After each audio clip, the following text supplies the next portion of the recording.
Like any strapping young lad born in the early 80s, my development was basically a 4-step process. Learn to breathe, learn to eat, learn to pee behind the couch, and discover the Teenage Mutant Ninja Turtles. True story, my first word was cowabunga. So the release of this game was really the first major turning point in my life. I mean, I remember literally doing a backflip when my parents bought me a copy of Teenage Mutant Ninja Turtles for the Nintendo Entertainment System.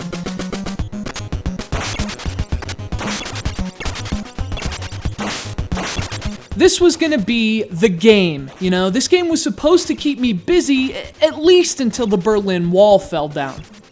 An event to which, when I saw on the news, I replied, cowabunga. I did not, however, utilize that word in reaction to this game. I just got angry and peed behind the couch.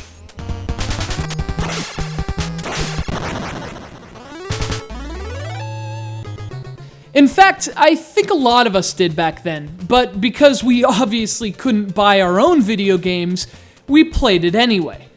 And we played it a lot. And although repeated playthroughs may not have swayed everyone, they did sway me. After 20 long years, I'm finally willing to say this extremely flawed game is still a lot of fun.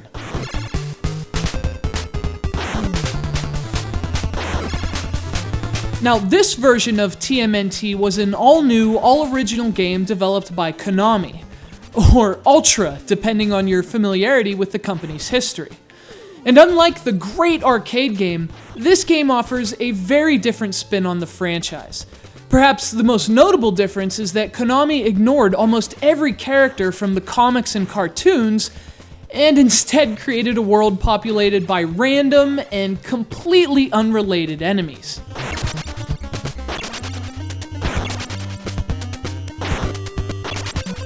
So for fans, that was a huge disappointment.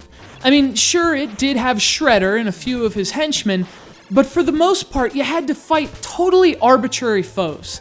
The fire guy, the walking eyeballs, the diving butterfly missile things. I mean, it may have said Teenage Mutant Ninja Turtles on the packaging, but this felt really separated from the TMNT universe. And to be honest, I think that's where most of the animosity toward this game is primarily rooted. Because if you can get past the odd characters and lack of familiar faces, there's a decent old-school beat-em-up that offers plenty of fun in its own right.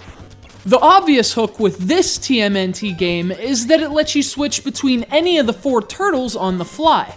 This is an awesome feature that enables you to adapt to the game's situations. Since each turtle's weapon has different strength and range, the ability to tag them in and out allowed you to counter your foes appropriately.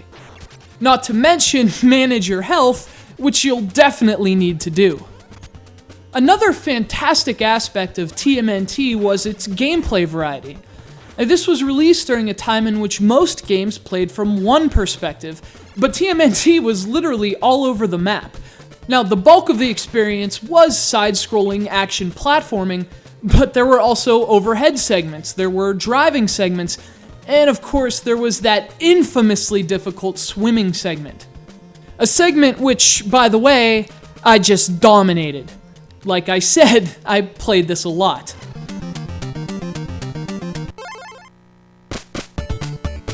So aside from the character design, where does this otherwise seemingly solid game go wrong? Well, most importantly, it's extremely unbalanced, from the abilities of the turtles to the placement of the enemies. Also, the jumping can be frustratingly imprecise, and that makes the platforming segments even more difficult than they already are.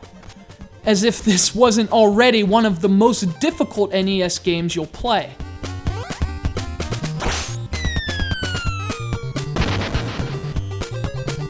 Looking at it retrospectively, this game is probably best remembered as a deliberately brutal test of both your patience and your skill with the D-pad.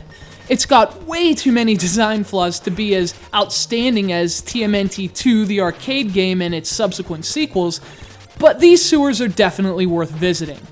Teenage Mutant Ninja Turtles may not deserve a cowabunga, but after 2 decades, it's finally earned, at least from me, a hearty bossa nova.